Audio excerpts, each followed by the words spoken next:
Campfire Classics is a classic literature podcast. However, your hosts will occasionally use not-so-classy language and immature humor to describe very mature situations. As such, listener discretion is advised. Hi, I'm Ken Sandberg. And I'm Heather Michelle Lawler. Welcome to Campfire Classics, where we try to read those books that look really good on your shelf. I'm so confused right now.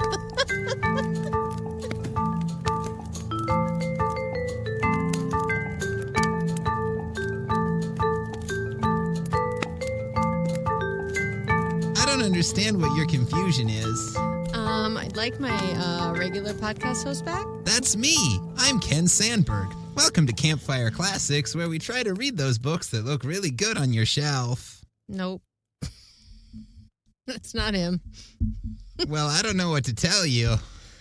All right. Well, I guess you're getting that guy today, and you're getting this girl right here who's really kind of tired, but I guess Ken's making up for my tiredness. It's just going to be a show about strange energies. All right. It'll be an interesting day since you're reading. It's a beautiful day in the neighborhood. Yay!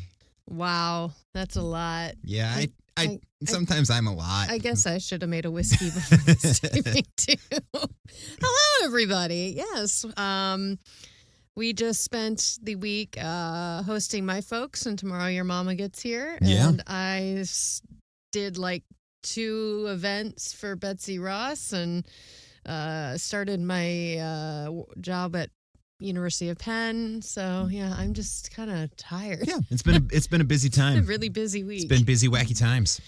Busy week, and Ken's doing a show, and yeah, it's just busy times. But we're here because we love you, and you love us. And if you love us, you should definitely tell us. Yeah, we all like our hearing social that. media. Tell us what you like about us, because sometimes we're needy. Sometimes we're artists. Always we're needy. So feel free to drop us a line, request a story, tell us we're cool, tell us what your favorite whiskey is, whatever. Ooh, I like that. Yeah. Yeah, what's your favorite whiskey? Or, drink about that's not whiskey. What's your favorite beverage?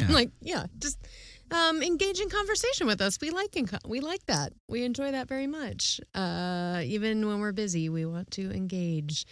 So yes, we are absolutely going to get into the thing we do. However, I am curious because last week we talked about this. I'm curious if you happen to give any thought to what might go into the drink, a nocturnal strangulation or nocturnal strangler. Was that what it was? Like the nighttime strangler or the nocturnal strangler, I think it was, yeah. Yeah, we didn't have any bites on that via the socials, but I mean, I would assume a nocturnal strangler would have like maybe like some absinthe in it.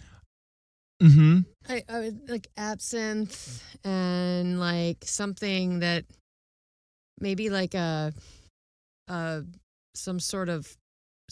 I feel like it's smoky, like actual smoke, like a smoked, sure. Like you it's got like you use one of almost those. a mist, yeah, like a smoker.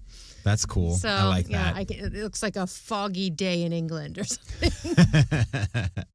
But yeah, absinthe seems right for a nocturnal strangler. Maybe it's a London fog with a shot of absinthe. Oof, God, it's Earl Grey tea with a shot of absinthe. That would be interesting. I'm sure it's been done. Well, I mean, it's just Earl Grey and licorice, basically. Yeah. It wouldn't be awful. No, I'm all for it. Maybe skip the milk though. Skip the milk. Yeah. I was thinking something like basically a Long Island iced tea with absinthe and blue curacao. So basically, the drink you had the other night at Blue Coat Gin, but with lots of extra alcohol. Yeah. Yes. Yeah. Much drunkier. Yes. Yeah. But I liked the color of that drink. Yeah, it was beautiful. It was like a purple. Yeah. It was like a really deep purple. The blue curacao mixed in with those other liquors made it very... Well, because absinthe is kind of green. Mm-hmm. So the blue and the green together made a weird purple. Yeah, mixed with... I think that one also had the barrel-aged gin in it, which was sort of a red color, which is what pulled it over to purple. Yeah. Yeah, it was really Yeah. really pretty color. If you're in Philadelphia, go check out, or King of Prussia, I think is where their other location is. Not the King of Russia, the King of Prussia.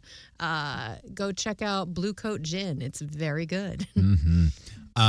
And if you didn't get to play along last week, but after all of this talk of Nocturnal Strangler, you want to, please tell us what you think should go into a drink called the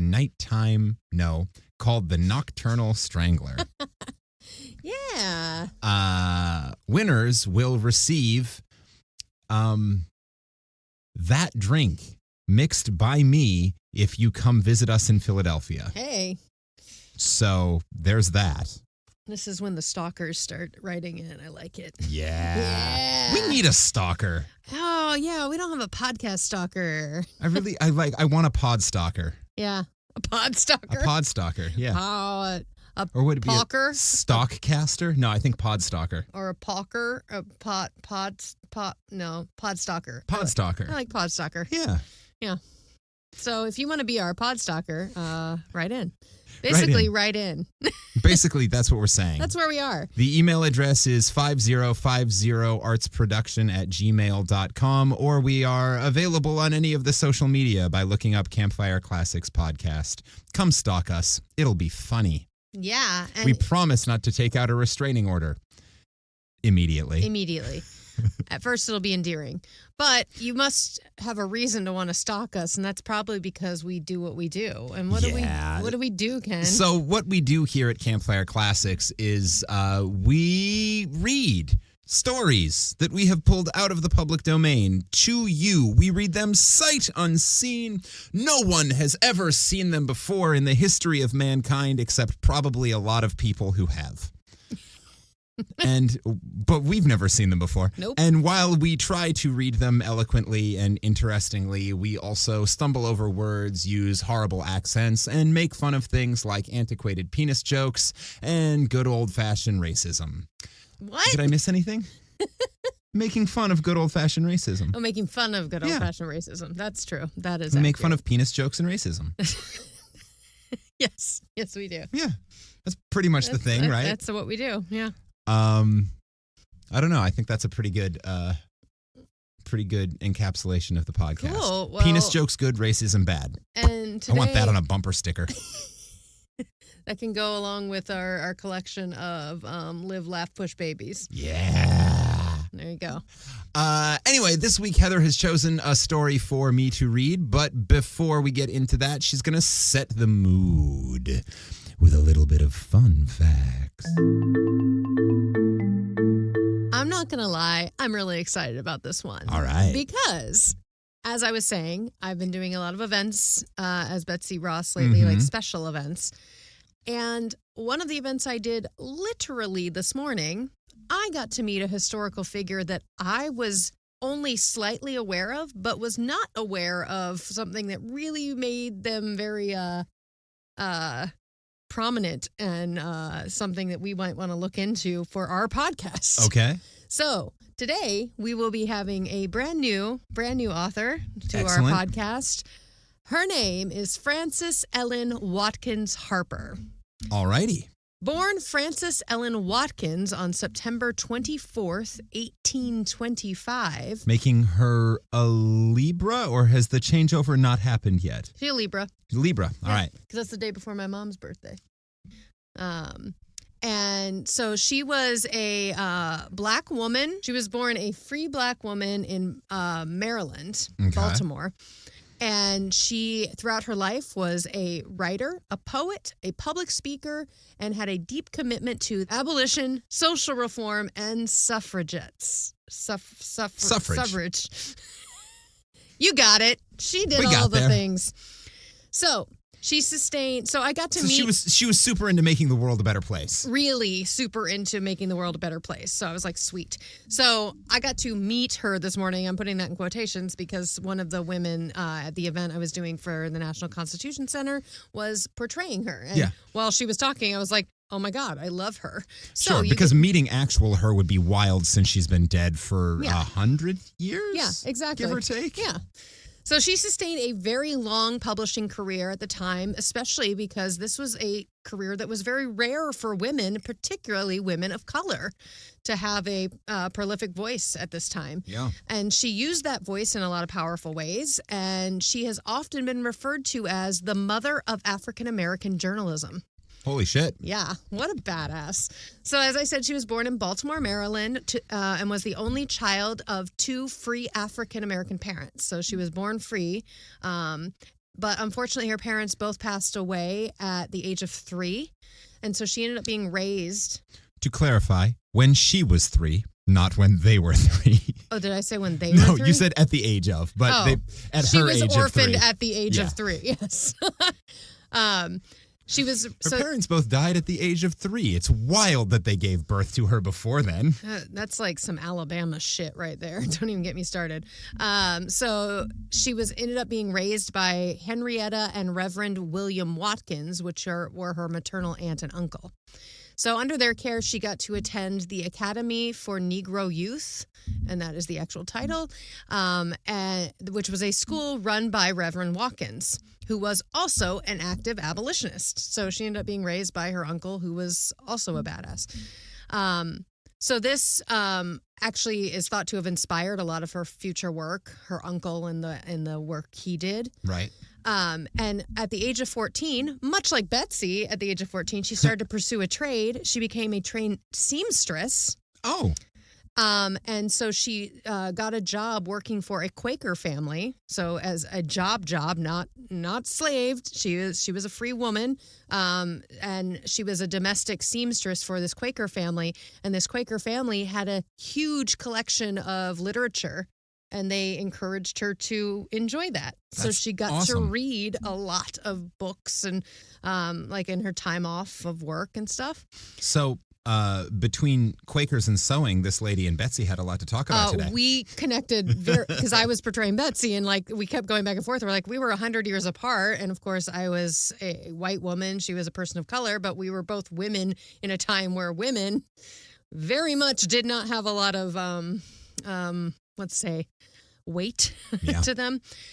So Frances, having all this access to literature through the Quaker family and having a wonderful education as well, she launched her writing endeavors in late 1830s.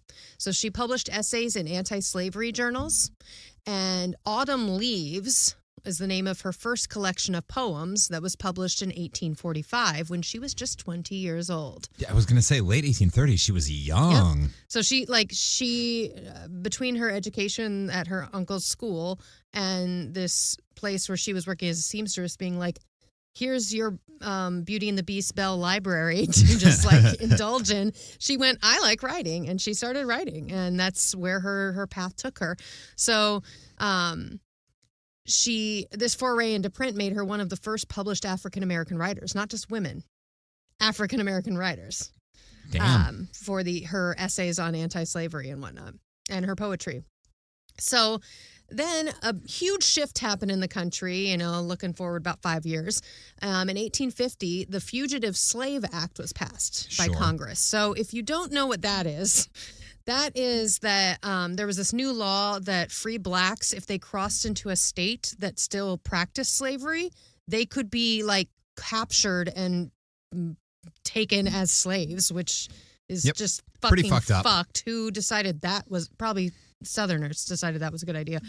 So she decided to make a move from Maryland, rightfully so, because that's real close to Virginia and some other places that were not great. So she ended up moving to Ohio for her own safety. Last time anyone ever did that in the history of anything. As someone who went to school in Ohio for 2 years, I can vouch for that. I'm going to bring up for what is probably the 6th time on this podcast. Ohio is the state that has given us more astronauts than any other state, which means there is something about the state of Ohio that makes people not want to live on this planet anymore. They're literally like our entire podcast theories that Ohio isn't like, real. Ohio is like, it's like a weird like void or Ohio is just a government training program. Yeah, That's all it is. Basically. They give us football players and astronauts. That's it. And apparently the Underground Railroad. And apparently the Underground Railroad and a badass writer. Because when she moved to Ohio, she began helping escaped slaves on the Underground Railroad. So she joined forces with William Still of the Pennsylvania Abolition Society, which is kind of... So she ended up being very... she ended up moving to Philadelphia later in her life, which I don't know if we necessarily talk about in my fun facts, but she was working very closely with the Underground Railroad, William Still, and Harriet Tubman.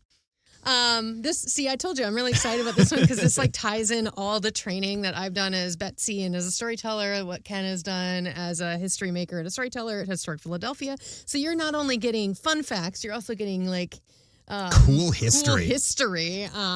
So she worked for the Underground Railroad very actively, and at the same time she continued to write regularly for anti-slavery newspapers. So she joined the American Anti-Slavery Society in 1853, and she embarked on another phase in her career as a lecturer. So she was a very effective orator, and she spoke out very loudly against slavery, traveling the country, including going to southern states and speaking against slavery. Now, that was only for very special events, but... Awesome. Dangerous.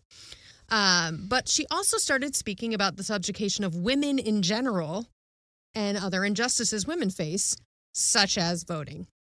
Now, one of the really fun stories about her, which a lot of people are shocked to hear, is that in 1858, she had moved back to Philadelphia at this point because she had become so involved with this anti-slavery movement, and this was the place to be. Mm-hmm.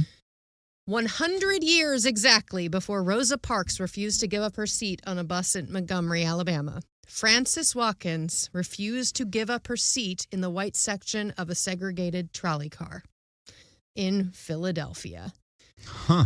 So she, 100 years before Rosa Parks, y'all, shit, did not stand up in the white section of the trolley cars here in Philly. Because she was born a free woman, and she said, fuck that, and fuck yes, her. So this inspired one of her most enduring poems it is entitled Bury Me in a Free Land, which was first published in the Anti-Slavery Bugle. Do you think that in part was the inspiration for J.C. Brooks' song, Bury Me Anywhere, but what is it? Anywhere but in America? That's from their more recent album. Yeah, the one we just saw them when we saw them in concert or at that event. Yeah, at the J.C. Brooks and the Uptown Sound is the name of the band. Great band. And they have a song. You should absolutely. But yeah, it's I wonder. Yeah, because it's got a very similar title. Anywhere but America. Yeah, bury me anywhere but America. Yeah, bury me in a free land. Yeah. Ooh. I wonder if there's... Ooh, probably. I love that. That's phenomenal. Hey. Also, check out J.C. Brooks and the Uptown Sound if you haven't. And hey, J.C. Brooks, if you're listening, and obviously you are. Of course they are. Just write in and answer the question. Also, other listeners, if you happen to know J.C. Brooks or any of the members of the aforementioned sound. And by the way, if you watch New Girl, there was a poster of them in Nick's bedroom. Go ahead and send them this episode of this podcast so that they know that we're listening. That we and love maybe them. They can answer the question. Yeah. So she's well on her way and in her career, and it's only 1860. So shit, Civil War hasn't even happened yet. The Civil War begins. So she marries a man named Fenton Harper, who she met while she was bouncing between Ohio and Philadelphia. And she briefly retired from public speaking. They had a daughter. Now, he died, unfortunately, another similar thing to Betsy. He died only 4 years after they were married in 1864. Fighting in the war? It does not explicitly say that, but I would not be surprised. So I could do a little more research in that, but I didn't see anything about that, but that makes sense. So now she added the surname Harper to her name. So her full name now is, as I read it first, Frances Ellen Watkins Harper. So the Civil War happens, And then in 1865, and we know how that turned out, which thank God. Hooray. 1865, she moved south and worked as a teacher in a with newly freed black people in the South. So she got down there and was like, let's get these amazing humans educated and so they can stand up and continue this fight, which we are super still important, because dealing freedom is great, but if you don't know what to do with it, then it really doesn't matter. And education, really, keeping people uneducated is what the oppressors want. So she went down to the South and educated, which is amazing. And in her encounters, she learned firsthand of the hardships that they were enduring during this Reconstruction period, and expressed the stories through poems. And these were eventually collected into her book, Sketches of Southern Life, that was published in 1872. In her lifetime, Harper published 80 poems. Her most famous and enduring collection is Poems on Miscellaneous Subjects, first published in 1854, which was one of her most successful titles. Has gone through at least 20 printings since then. She also, later in her life, wrote a novel called Iola Leroy, and that was published in 1892, one of the first novels by a black woman to ever be published in America. And so in her writings, her speeches, she argued for equality, justice, the suffragette movement. She was so far ahead of her time. She was the OG Rosa Parks. And today, we are going to read one of her short stories that was published in Anglo-African magazine in 1859.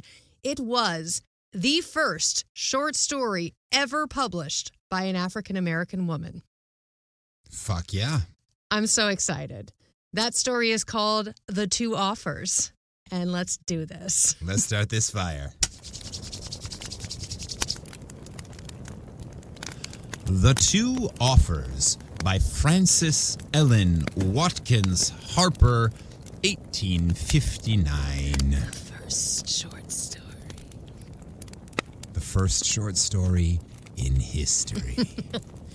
For a black woman in America, yes. Yeah. What is the matter with you, Laura, this morning? I have been watching you this hour, and in that time you have commenced a half-dozen letters and torn them all up. What matter of such grave moment is puzzling your dear little head that you do not know how to decide? Well, it is an important matter. I have 2 offers of marriage, and I do not know which to choose. All right. Life is hard. Everybody has a crush on me. Everyone loves me. A friend of mine who I will not call out on this podcast because I don't know that she listens, and I don't know that she would want our listeners, who she does not necessarily know, to hear about this. Okay. But she was saying she ran across some memories, like social media memories, some posts from years ago, and she was looking through them and being wistful for her younger days, and announced to the world that on a story that her toxic trait is that she misses the days when everybody had a crush on her. Amen to that. Life was hard for her, wasn't it? I mean, everybody has their own struggles. They do. And life is hard for everyone. You know what? I'm not going to lie. I went through a time where that was not the case. Yeah. And it kind of sucks when the people that you are not interested in have crushes on you, because that usually disrupts the general friendship you had with them. So. Yeah. So, yeah, in general, yeah. Anyway, I have 2 offers of marriage, and I do not know which to choose. I should accept neither, or to say the least, not at present. Why not? Because I think a woman who is undecided between 2 offers has not love enough for either to make a choice. And in that very hesitation, indecision, she has a reason to pause and seriously reflect, lest her marriage, instead of being an affinity of souls or a union of hearts, should only be a mere matter of bargain and sale, or an affair of convenience and selfish interest. She should listen to her friend. This is legit. This is good advice. Her friend just threw it down. This is contemporary. This is wicked progressive advice for 2024. Yeah. Written in 1859. Yeah. And that's when women were basically, especially women of a certain stature of wealth, were basically property, no matter whether they were white or black. So, this is good advice. But I consider them both very good offers, just such as many a girl would gladly receive. But to tell you the truth, I do not think that I regard either as a woman should the man she chooses for her husband. But then if I refuse, there is the risk of being an old maid, and that is not to be thought of. Old maid! Oof. Not the spinster reference. She's probably 20. Yeah, I'm sure. She's 17. Yeah, probably. Well, suppose there is... the risk, yes. Well, suppose there is. Is that the most dreadful fate that can befall a woman? Is there not more intense wretchedness in an ill-assorted marriage, more utter loneliness in a loveless home than in the lot of the old maid who accepts her earthly mission as a gift from God and strives to walk the path of life with earnest and unfaltering steps? Preach, girl. Oh, what a little preacher you are! Wow. I really believe that you were cut out for an old maid. And when nature formed you, she put in a double portion of intellect to make up for the deficiency of love. Oh, no, she didn't. And yet, you are kind and affectionate, but I do not think that you know anything of the grand overmastering passion or the deep necessity of woman's heart for loving. Oh, man, this is fascinating. This is great. Intense so far. It's two friends who have absolute opposing ideas of the place of a woman. And she just dissed her friend by saying, "You're too smart to be married. You're too smart to love someone." And I understand love, so I just want to be married. Yeah. "Do you think so?" resumed the first speaker. And bending over her work, she quietly applied herself to the knitting that had lain neglected by her side during the brief conversation. But as she did so, a shadow flitted over her pale and intellectual brow, a mist gathered in her eyes, and a slight quivering of the lips revealed a depth of feeling to which her companion was a stranger. Aww. But before I proceed with my story, let me give you a slight history of the speakers. Ooh, twist! They were cousins who had met life under different auspices. Laura LaGrange was the only daughter of rich and indulgent parents who had spared no pains to make her an accomplished lady. Her cousin, Janet Alston, was the child of parents rich only in goodness and affection.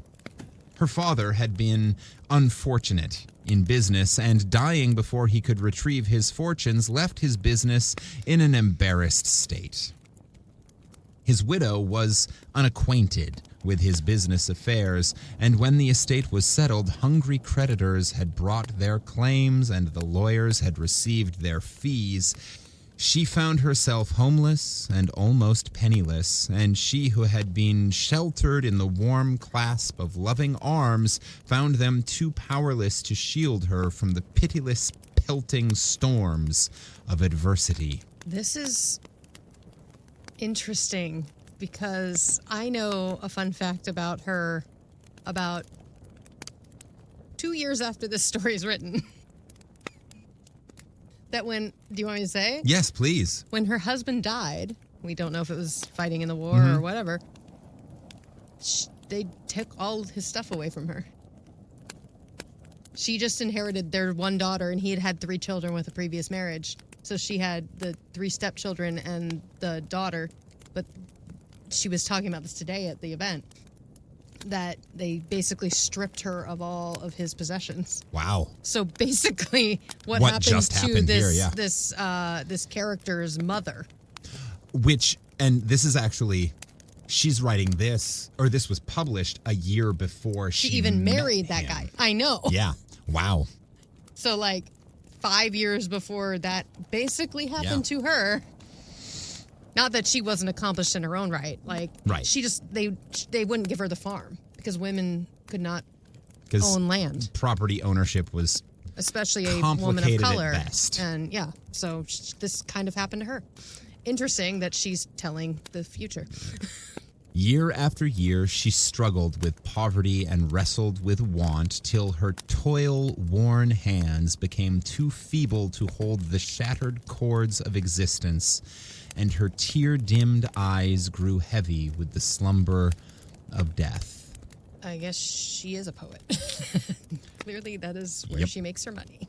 Her daughter had watched over her with untiring devotion, had closed her eyes in death, and had gone out into the busy, restless world, missing a precious tone from the voices of earth, a beloved step from the paths of life. Too self-reliant to depend on the charity of relations, she endeavored to support herself by her own exertions, and she had succeeded. Her path, for a while, was marked with struggle and trial, but instead of uselessly repining, she met them bravely, and her life became not a thing of ease and indulgence, but of conquest, victory, and accomplishments. Workwoman. Yes. At the time when this conversation took place, the deep trials of her life had passed away. The achievements of her genius had won her a position in the literary world, where she shone as one of its bright, particular stars, and with her fame came a competence of worldly means which gave her leisure for improvement and the riper development of her rare talents. It's also a little autobiographical. Both her parents died when she was 3.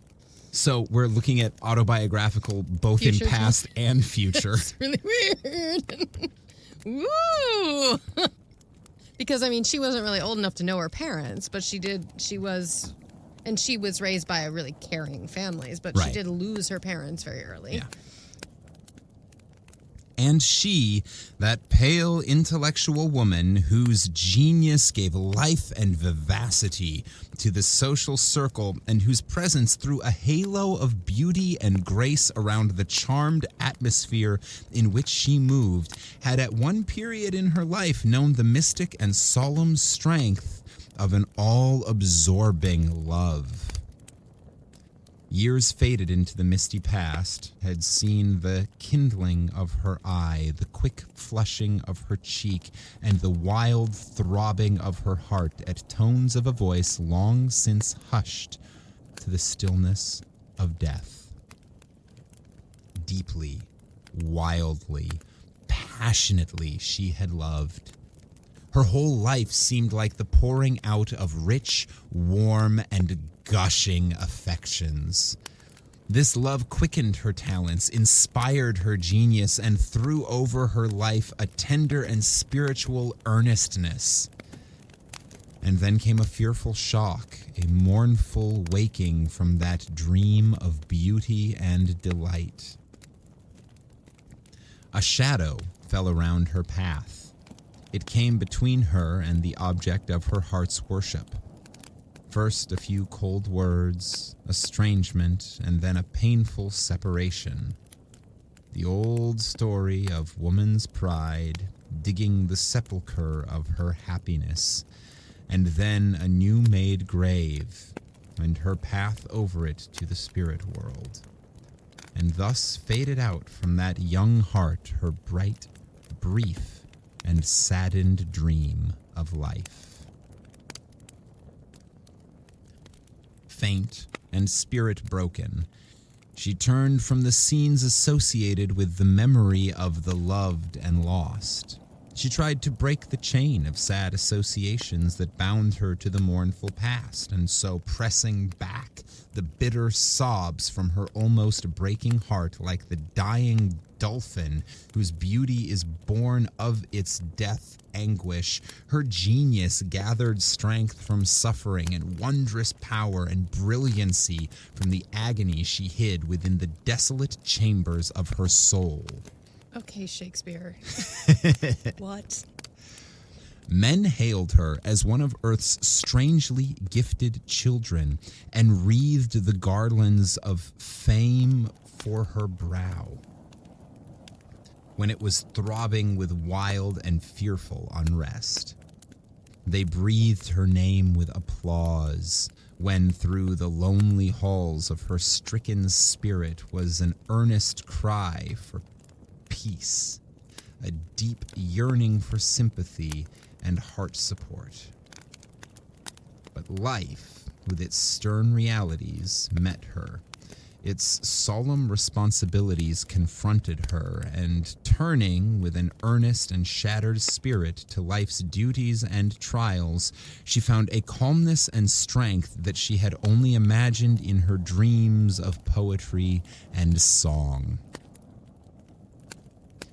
We will now pass over a period of 10 years, and the cousins have met again. In that calm and lovely woman in whose eyes is a depth of tenderness tempering the flashes of her genius, whose looks and tones are full of sympathy and love, we recognize the once smitten and stricken Janet Alston. Okay, that was interesting. So we got like the backstory of the intellectual, the cousin that's like, Yeah. You don't want to marry just to marry, yada, yada. You get her backstory, which is just heartbreaking. And her name was Linda? No, Janet. Janet. Janet Alston. The other one, the one Laura. who has two Yes, sorry. offers, is Laura Yes. LaGrange. Okay, so now we are 10 years later. Got it. The bloom of her girlhood. Her girlwood? Her girlwood. You know. Yeah, I do. The bloom of her girlhood had given way to a higher type of spiritual beauty, as if some unseen hand had been polishing and refining the temple in which her lovely spirit found its habitation. And this had been the fact. Her inner life had grown beautiful, and it was this that was constantly developing the outer. So by living a fulfilling life, she almost aged in reverse. Right, yeah. She was aging gracefully because She was happy. she was contented, Yeah. because she was finding joy inner in fulfillment. life. Yeah. Through herself and intellect. Never in the early flush of womanhood, when an absorbing love had lit up her eyes and glowed in her life, had she appeared so interesting as when, with a countenance which seemed overshadowed with a spiritual light, she bent over the deathbed of a young woman just lingering at the shadowy gates of the unseen land. Oh. Uh-oh. "Has he come?" faintly but eagerly exclaimed the dying woman. "Oh, how I have longed for his coming." Don't and we all? Sorry. It was there. I'm just saying. We have longed for his coming. And our own. And our own, yes. And We have longed for girlwood and his coming. And his coming. Hopefully both. Ideally at the same time. Yeah, that'd be magical. With lots of overlapping. Yeah. Good. "Oh, how I have longed for his coming, and even in death he forgets me." "Oh, do not say so, dear Laura. Some accident may have detained him." Uh-oh, she married a douchebag. Yep. Some accident may have detained him, said Janet to her cousin, for on that bed from whence she will never rise lies the once beautiful and light-hearted Laura Lagrange, the brightness of whose eyes has long since been dimmed with tears, and whose voice had become like a harp whose every chord is turned to sadness, whose faintest thrill and loudest vibrations are but the variations of agony. Damn. A heavy hand was laid upon her once warm and bounding heart, and a voice came whispering through her soul that she must die. But to her, the tiding was a message of deliverance, a voice hushing her wild sorrows to the calmness of resignation and hope. Life had grown so weary upon her head. The future looked so hopeless. She had no wish to tread again the track where thorns had pierced her feet and clouds overcast her sky. And she hailed the coming of death's angel as the footsteps of a welcome friend. Damn, that sucks. This guy is clearly a tool bag. This is also, I'm trying to think if we have had a writer who uses language like this. Yeah, it's beautiful. Like the alliteration in there, and the imagery is incredible. I'm thinking stunning. Like maybe moments of Ambrose. Yeah. Maybe. Yeah. Well, it's clear that she's a poet first and foremost. She is a poet. That's why I said, okay, Shakespeare. Mm-hmm. Like the alliteration in there, and the way she paints images are just breathtaking. Yeah. Ugh. Well, and it's I'm trying to think of anyone else who's, and maybe Guy de Maupassant, but his are translations anyway. Yeah, so we don't know if that's actually what they sound like. It's going to be close, but it's hard to know. What's wild is reading these long ass convoluted sentences, these thoughts with parentheticals that go on paragraph after paragraph. It is so well constructed that I'm not stumbling on it. Yeah. It's so, and for something written, because a lot of times when we read these stories that are, and we'll get back to the story, but when we read these stories that are mid 1800s or prior. Yeah. Usually the language is so almost heightened or off that it's not in our mouth. Whereas her way of writing is still very heightened, but it is very contemporary. Yeah. It's amazing. 1859. This is over 150 years old. Yeah. It's phenomenal. This is amazing. And I don't know where this is going, but the thoughts so far have been But the language is incredible. The language is incredible, and it's very forward-thinking. Yeah. So, Laura's in bed welcoming death. And yet, Earth had one object so very dear to her weary heart. It was her absent and recreant husband. For since that conversation, she had accepted one of her offers and become a wife.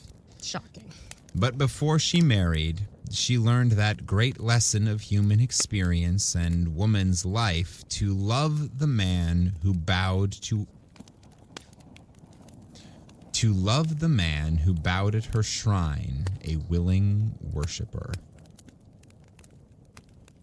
He had a pleasing address, raven hair, flashing eyes, a voice of thrilling sweetness, and lips of persuasive eloquence.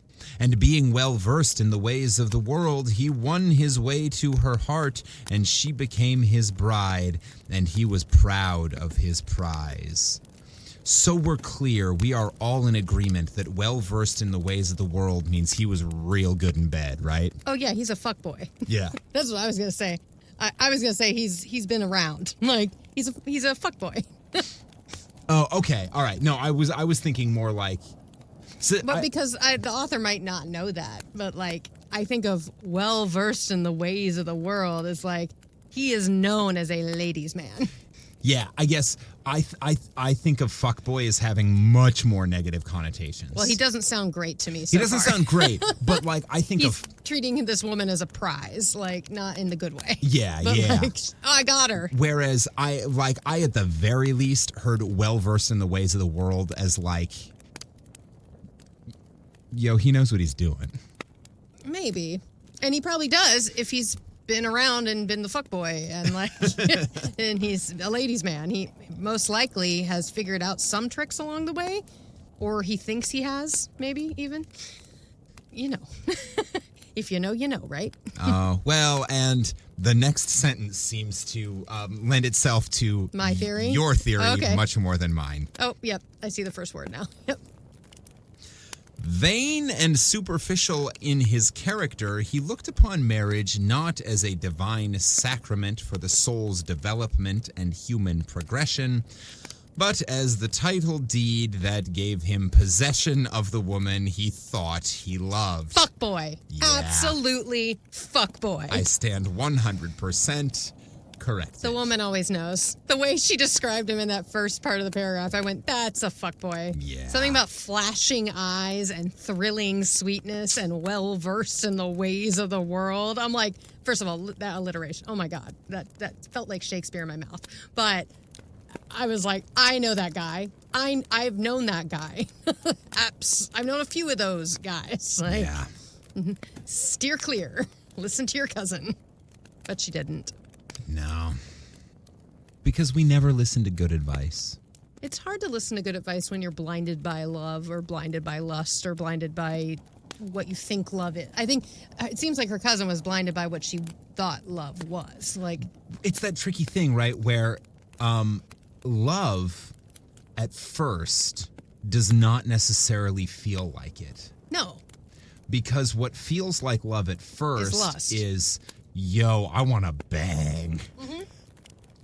Yeah. I mean, that's because it's just literally a chemical thing. And if you go super scientific on it, it's just certain people's chemistries light your chemistry on fire. And it makes you want to go, wah, wah, wah, wah, wah, wah. And that can feel like love, quote unquote.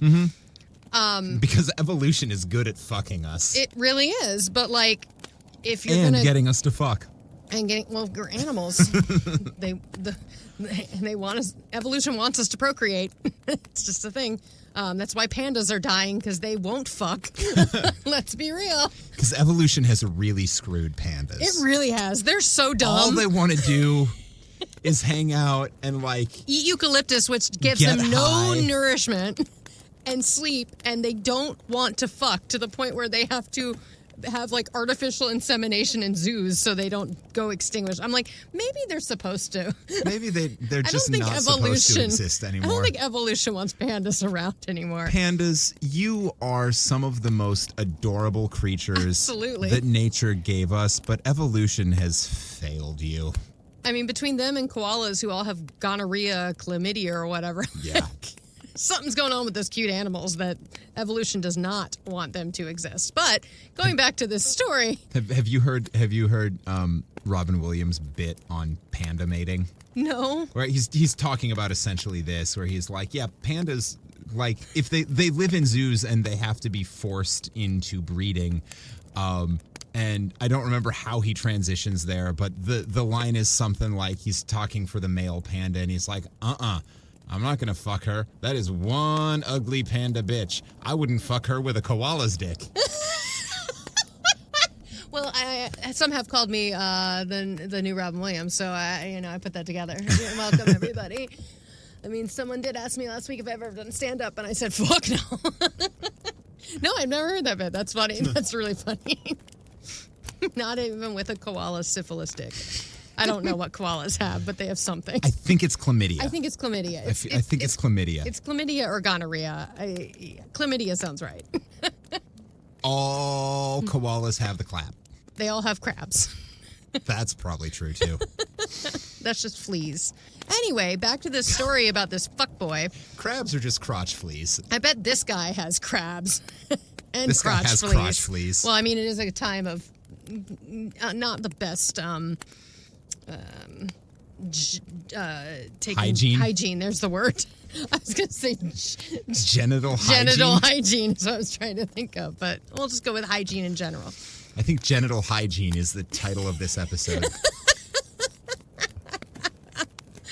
Our author would be so proud.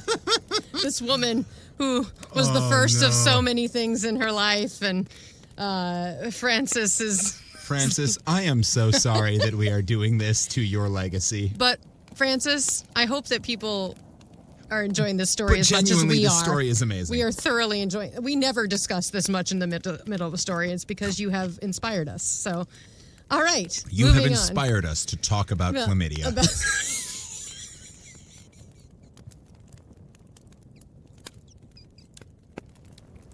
Oh no.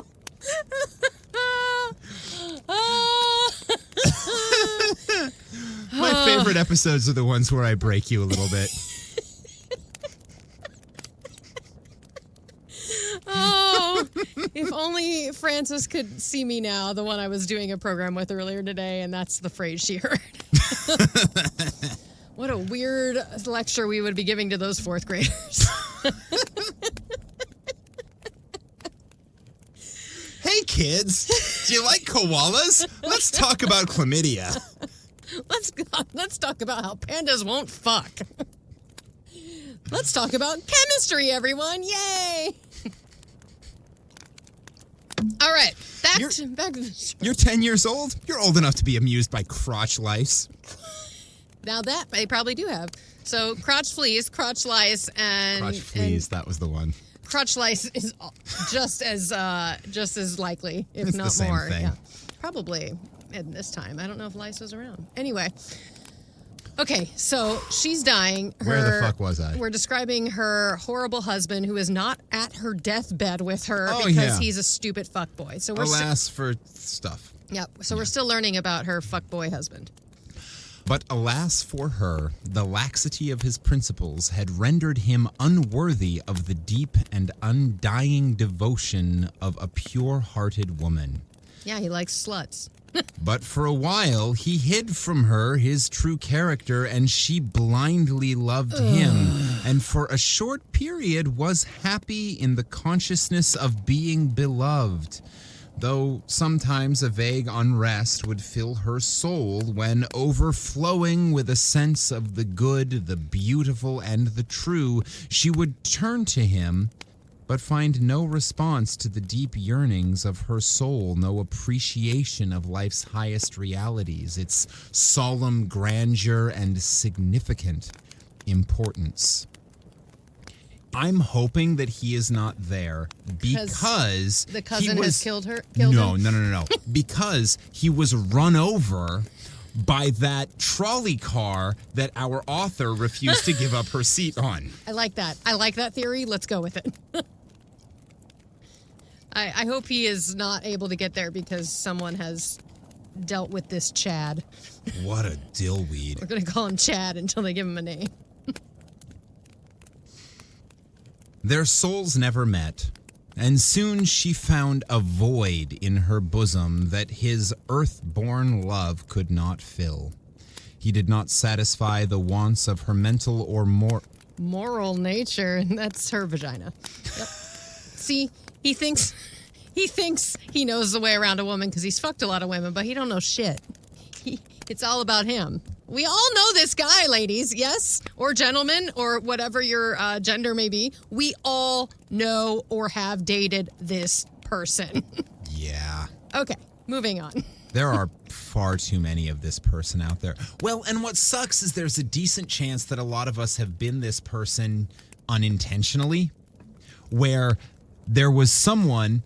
Going back to my toxic trait is I miss the times when everyone had a crush on me. And you friend zoned someone but without telling them? You were totally not into it and just not connected emotionally or spiritually or whatever. And maybe you even decided to go ahead and hook up, but they were way more into it. I hope you didn't marry them, though. Yeah, that would be shady. See, that's where we're like... This is where it went too far. Okay. He married her for property. Like, I bet. Well, they said We know she's wealthy. rich. He wanted her money. Yeah.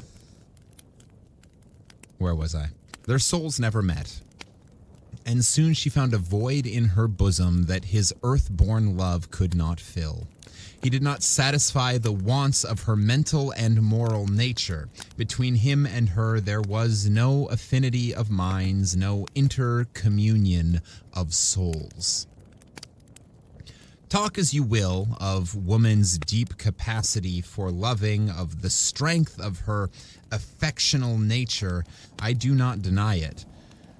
But will the mere possession of any human love fully satisfy all the demands of her whole being? You may paint her in poetry or fiction as a frail vine clinging to her brother man for support and dying when deprived of it, and all this may sound well enough to please the imaginations of schoolgirls or lovelorn maidens. But woman, the true woman, if you would render her happy, it needs more than the mere development of her affectional nature. Her conscience should be enlightened, her faith in the true and right established scope given to her heaven-endowed and God-given faculties. Fucking go off. Continue. Oh my God, I'm like so turned on right now. The true aim of female education should be not a development of one or two, but all the faculties of the human soul, because no perfect womanhood is developed by imperfect culture. Intense love is often akin to intense suffering, and to trust the whole wealth of a woman's nature on the frail bark of human love may often be like trusting a cargo of gold and precious gems to a bark that has never battled with the storm or buffeted the waves. I'm like hot. This is so good. Is it any wonder, then, that so many life barks go down, paving the ocean of time with precious hearts and wasted hopes, that so many float around us shattered and dismasted wrecks, that so many are stranded on the shoals of existence, mournful beacons and solemn warnings for the thoughtless, to whom marriage is a careless and hasty rushing together of the affections? Alas, that an institution so fraught with good for humanity should be so perverted, and that state of life which should be filled with happiness becomes so replete with misery. Girl. And this was the fate of Laura LaGrange. For a brief period after her marriage, her life seemed like a bright and beautiful dream, full of hope and radiant with joy. And then there came a change. He found other attractions that lay beyond the pale of home influences. The gambling saloon had power to win him from her side. He had lived in an element of unhealthy and unhallowed excitements, and the society of a loving wife, the pleasures of a well-regulated home, were enjoyments too tame for one who had vitiated his tastes by the pleasures of sin. Fuck boy. Yep. I have already said, but I do stand 100% corrected. Fuck boy. Fuck boy. Like, this is the epitome of a fuck boy. Perhaps, if I may suggest as title for this episode, and we would probably have to use some asterisks. Yeah. Asterisks? Asterisks? Asterisks? I think, is asterisks? I don't know. What is the plural? Anyway. Asterixi? Asterisks. We'd have to use some asses. Yes. Anatomy of a fuckboy. And then we can spell boy B-O-I. Oh, absolutely. Yeah. Fuck boy. Yeah. Yep. And we'll just take out the U. Yeah, absolutely. I like it. Anatomy of a fuck boy. Who doesn't want to listen to that episode? There were charmed houses of vice built upon dead men's loves, where amid the flow of song, laughter, wine, and careless mirth, he would spend hour after hour forgetting the cheek that was paling through his neglect, heedless of the tear-dimmed eyes peering anxiously into the darkness, waiting or watching his return. The influence of old associations was upon him. In early life, home had been to him a place of ceilings and walls, not a true home built upon goodness, love, and truth.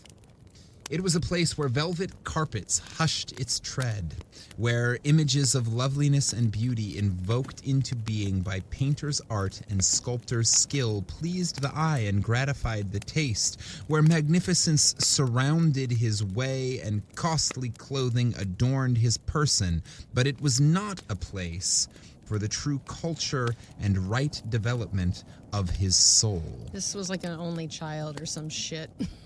The only child of an overly asshole. wealthy parent of some kind. Raised by like 12 nannies and didn't give a fuck. I don't know. Oh, I think we're about to find out. I just looked at the next paragraph. His father. Okay. Wow. Frances and I are like, we're connected. His father had been too much engrossed in making money and his mother in spending it, in striving to maintain a fashionable position in society and shining in the eyes of the world to give the proper direction to the character of their wayward and impulsive son. His mother put beautiful robes upon his body but left ugly scars upon his soul. Oof! She pampered his appetite but starved his spirit. Oh, this is so good. Every mother should be a true artist who knows how to weave into her child's life images of grace and beauty, the true poet capable of writing on the soul of childhood the harmony of love and truth, and teaching it how to produce the grandest of all poems, the poetry of a true and noble life. But in his home, a love for the good, the true, and right had been sacrificed at the shrine of frivolity and fashion. That parental authority, which should have been preserved as a string of precious pearls, unbroken and unscattered, was simply the administration of chance. At one time, obedience was enforced by authority, at another time by flattery and promises, and just as often it was not enforced at all. Spoiled, rotten little bitch who was not necessarily raised by his parents. Yeah. His early associations were formed as chance-directed, and from his want of home training, his character received a bias, his life a shade which ran through every avenue of his existence and darkened all his future hours. Oh, if we would trace the history of all the crimes that have overshadowed this sin-shrouded and sorrow-darkened world of ours, how many might be seen arising from the wrong home influences or the weakening of the home ties? Fuck. Philosopher.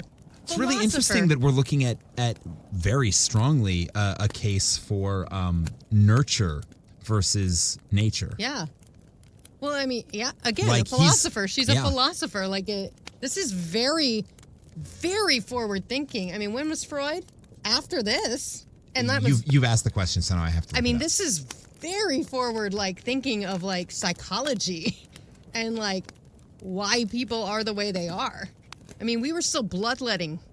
Yeah. Freud, for the record... was in Germany. And has been heavily discredited these days. He was trying, but he fucked up a lot. Oh, well, of course. But so... As did all medical professionals throughout life. Looking at an attempt at modern psychology, Freud was 3 years old when this story came out. See? Fuck. Like, and I'm reading this This would be in a modern psychology book.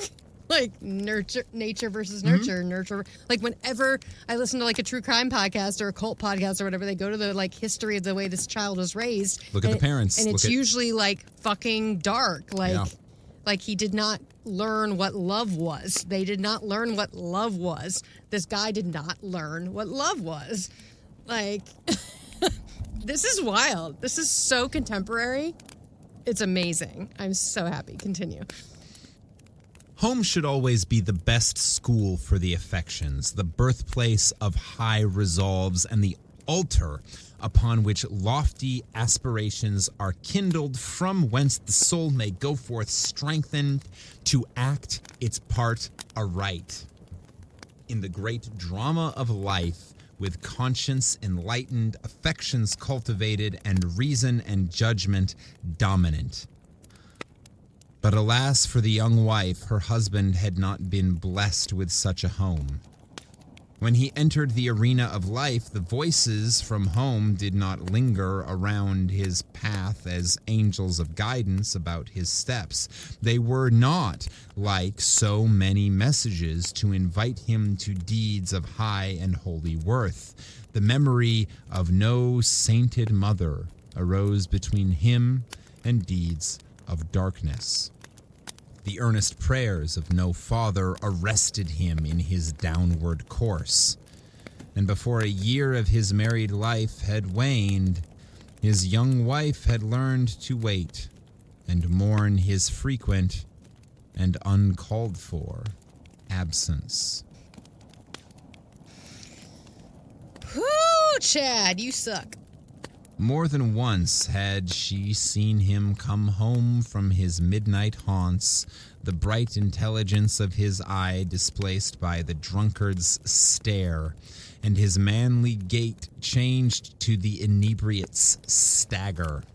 And she was beginning to know the bitter agony that is compressed in the mournful words, "a drunkard's wife."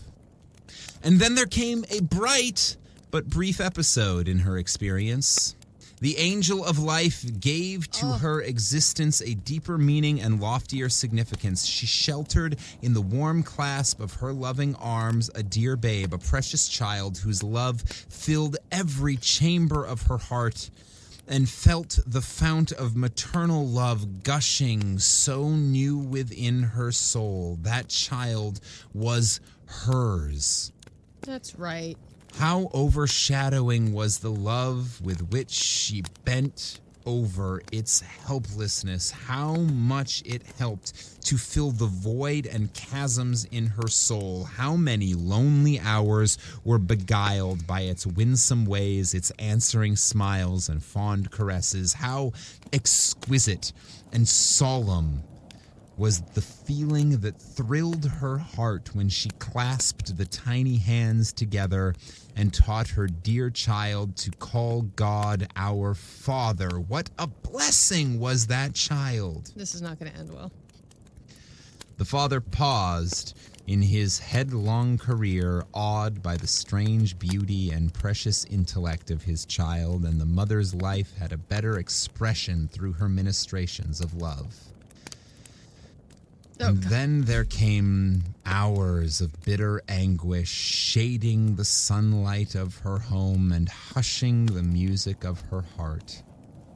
The angel of death bent over the couch of her child and beaconed it away. Fuck. I knew that was coming. Closer and closer, the mother strained her child to her wildly heaving breast and struggled with the heavy hand that lay upon its heart. Love and agony contended with death, and the language of the mother's heart was, "O death away, that innocent is mine. I cannot spare him from my arms to lay him, death, in thine. I am a mother, death. I gave that darling birth. I could not bear his lifeless limbs should molder in the earth."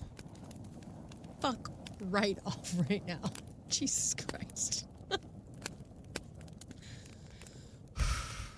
But death was stronger than love and mightier than agony.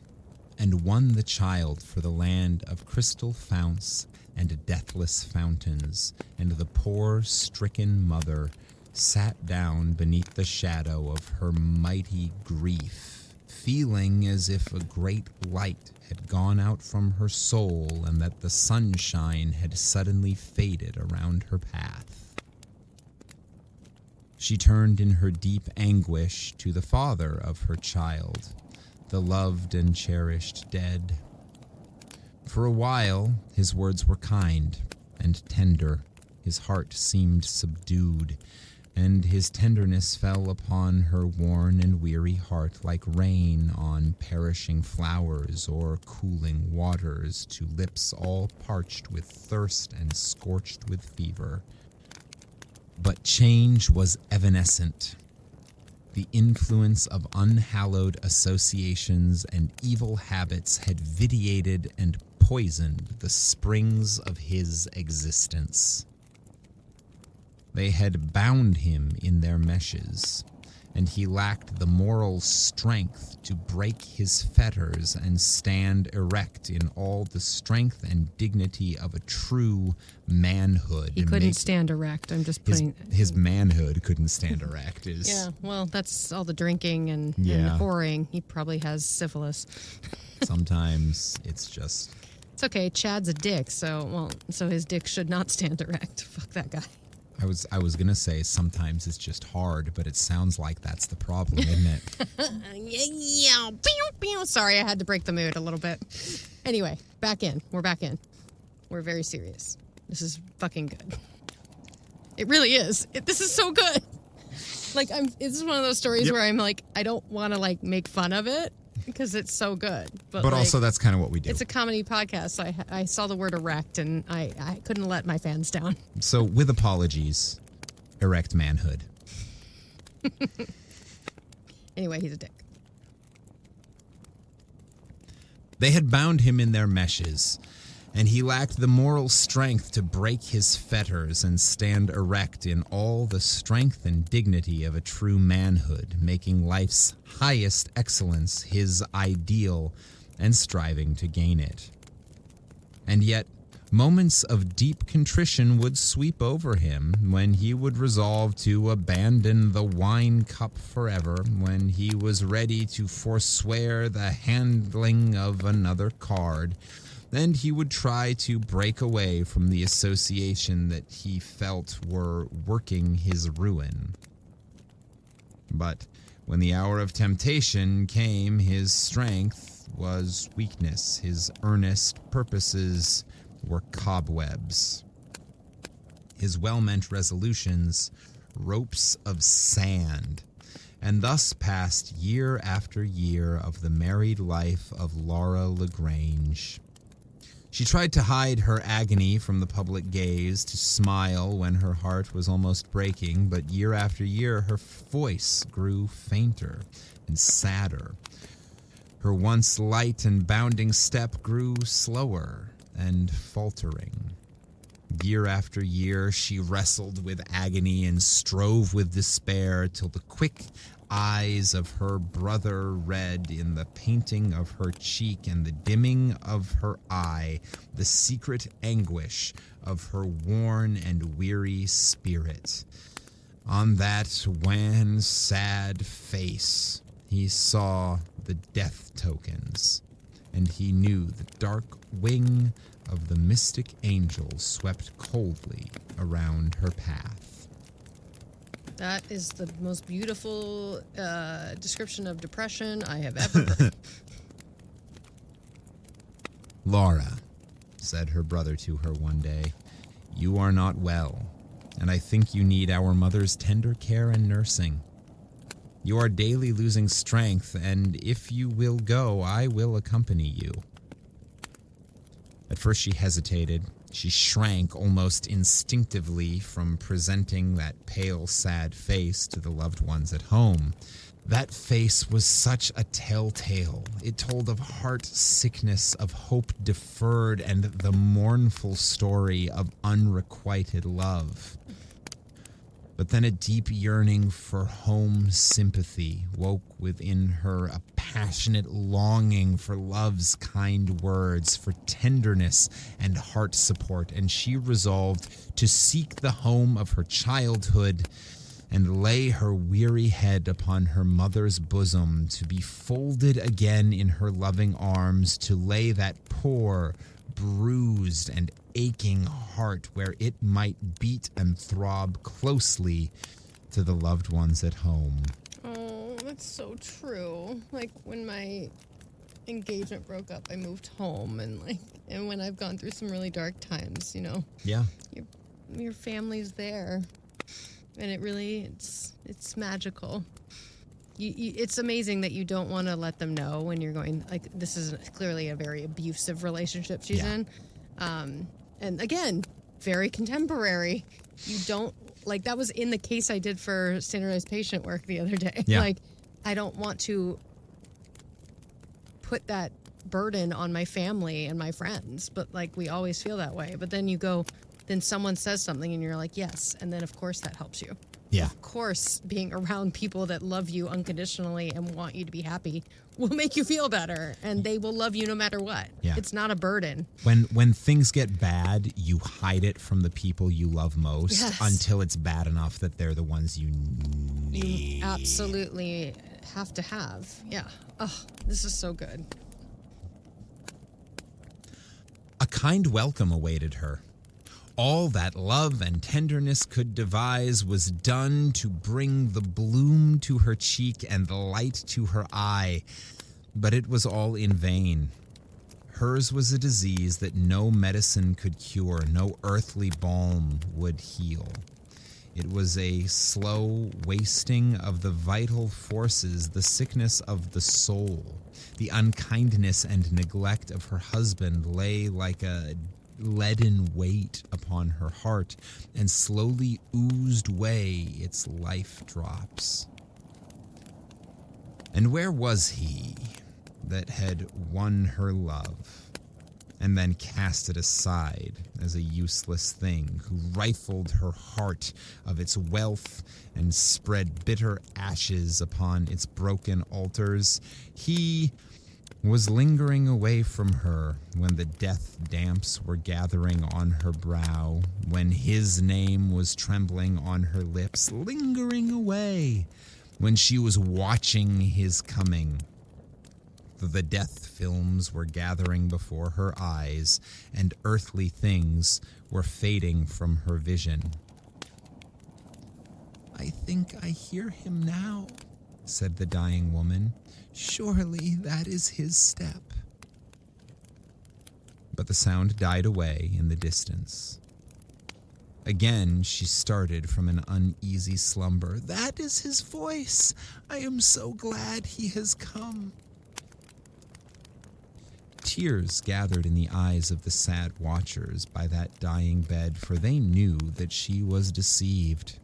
He had not returned. For her sake, they wished his coming. Slowly the hours waned away, and then came the sad, soul-sucking thought that she was forgotten in the last hour of human need, forgotten when the spirit, about to be dissolved, paused for the last time on the threshold of existence, a weary watcher at the gates of death. "He has forgotten me," again she faintly murmured, and the last tears she would ever shed on earth sprung to her mournful eyes, and clasping her hands together in silent anguish, a few broken sentences issued from her pale, quivering lips. They were prayers for strength and earnest pleading for him who had desolated her young life by turning its sunshine to shadows, its smiles to tears. "He has forgotten me," she murmured again, "but I can bear it. The bitterness of death is past, and soon I hope to exchange the shadows of death for the brightness of eternity, the rugged paths of life for the golden streets of glory, and the care and turmoils of earth for the peace and rest of heaven." Her voice grew fainter and fainter. They saw the shadows that never deceive flit over her pale and faded face and knew that the death angel waited to soothe their weary one to rest, to calm the throbbing of her bosom and cool the fever of her brain. And amid the silent hush of their grief, the freed spirit, refined through suffering and brought into divine harmony through the spirit of the living Christ, passed over the dark waters of death as on a bridge of light, over whose radiant arches hovering angels bent. They parted the dark locks from her marble brow, closed the waxen lids over the once bright and laughing eye, and left her to the dreamless slumber of the grave. Her cousin turned from that deathbed a sadder and wiser woman. She resolved more earnestly than ever to make the world better by her example, gladder by her presence, and to kindle the fires of her genius on the altars of universal love and truth. She had a higher and better object in all her writings than the mere acquisition of gold or acquirement of fame. She felt that she had a high and holy mission on the battlefield of existence, that life was not given her to be frittered away in nonsense or wasted away in trifling pursuits. She would willingly espouse an unpopular cause, but not an unrighteous one. In her, the downtrodden slave found an earnest advocate. The flying fugitive remembered her kindness as he stepped cautiously through our republic to gain his freedom in a monarchical land, having broken the chains in which the rust of centuries had gathered. Little children learned to name her with affection. The poor called her blessed, as she broke her bread to the pale lips of hunger. Her life was like a beautiful story, only it was clothed with the dignity of reality and invested with the sublimity of truth. True, she was an old maid. No husband brightened her life with his love or shaded it with his neglect. No children nestling lovingly in her arms called her mother. No one appended Mrs. to her name. She was, indeed, an old maid, not vainly striving to keep up an appearance of girlishness when departed was written on her youth, not vainly pining at her loneliness and isolation. The world was full of warm, loving hearts, and her own beat in unison with them. Neither was she always sentimentally sighing for something to love.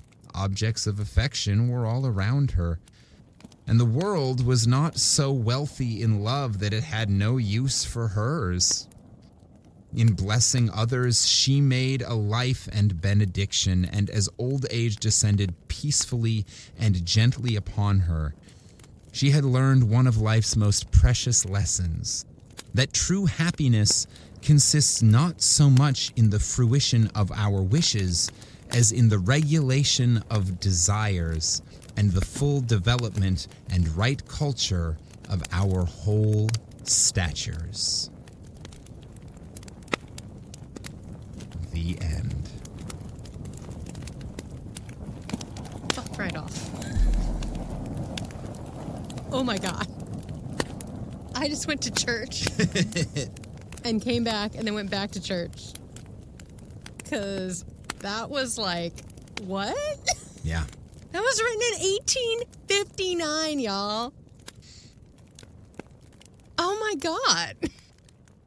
I did love that paragraph where she clearly wrote this without color. Like, yeah.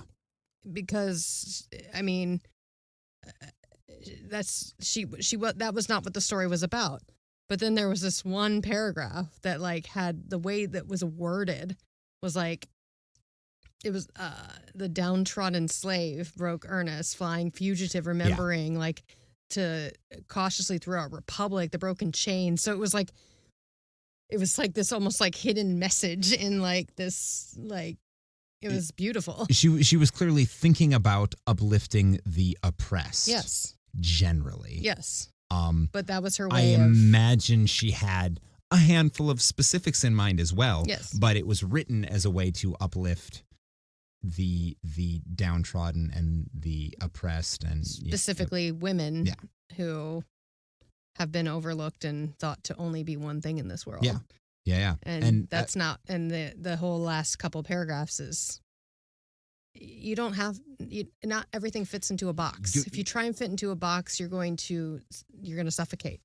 I feel like this is separate from gender and separate from romantic love. Mm-hmm. I feel like there's a message in here that is one that can pertain to almost everybody, Mm-hmm. which is your value is not relative to your connection with other people. Yep. Like, it is not what.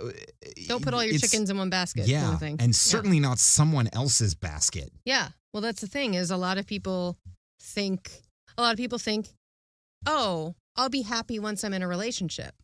It is, pretty widely known now, you're not going to be happy unless you're happy. The relationship should enhance that. Mm-hmm. Or our relationship's failing, let's have a child. The child will save it. Well, they did that, but then the child died. Yep. Like, and even when the child doesn't die, the child bears the brunt of some of that stuff. Like, it's like, it's don't put all your joy into something else. You have to put your joy into yourself. Joy needs to be, so you can bring that joy out into the world. Personal and internal, and try to find. You need to find joy in the things that you have some control over, that you can decide to do, that you can choose, because you can't control another person no matter how much you want to. Yeah. Like, and because again, sometimes they turn out to be terrible people, or sometimes they just die. Sometimes they die. Sometimes, so many things happen. Or sometimes they're not a terrible person, but like the relationship you think you have is not the relationship they think you have. Yeah. It's really like, you got to take care. You always have to take care of you first, and then you will bring your best self to the world. And of course, we all go through downs and ups, and it's just like figuring it out. But this story felt so contemporary, so ahead of its time in so many ways. Like, amazing. I'm so happy that I met Frances this morning. Yeah. Frances Ellen Watkins Harper, you are a fucking badass woman. Wow.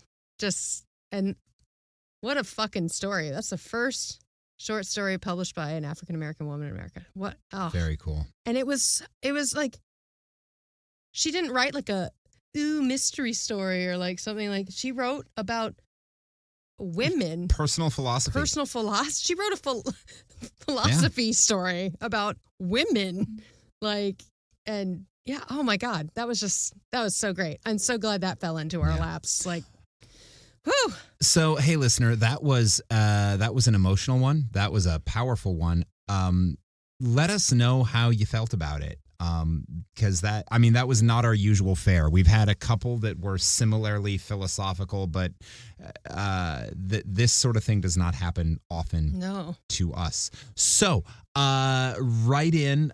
You got the email address earlier, but it's 5050artsproduction@gmail.com, or message us on any of the social media, Campfire Classics Podcast. We're easy to find. Let us know what you thought of that story. If you have feelings, if there's any part of it that you particularly related to, or found yourself going like, oh my God, I can't believe, whatever. And when you write in, if you've made it this far, go ahead and use our secret passcode, which, with apologies to Frances, is of course crotch fleas. She'll forgive us. I think so. We're just trying to use potty humor to boost our listenership. That's really all it is. Honestly, we're after something that was that emotion. I fucking teared up.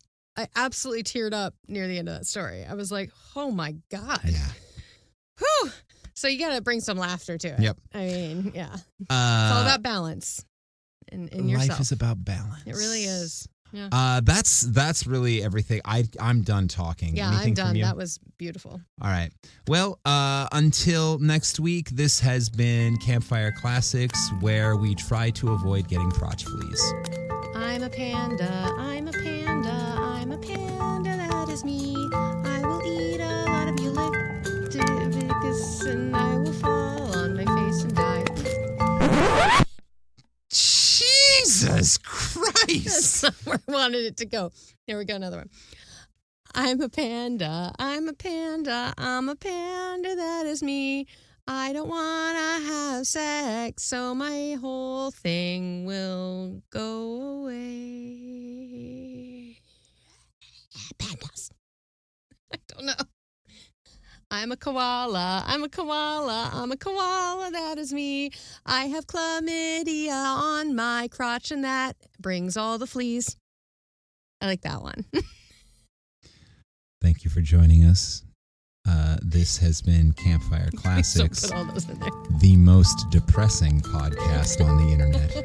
I'm a panda and a koala, and we all just like to sleep. And if we get up occasionally, we will maybe get a drink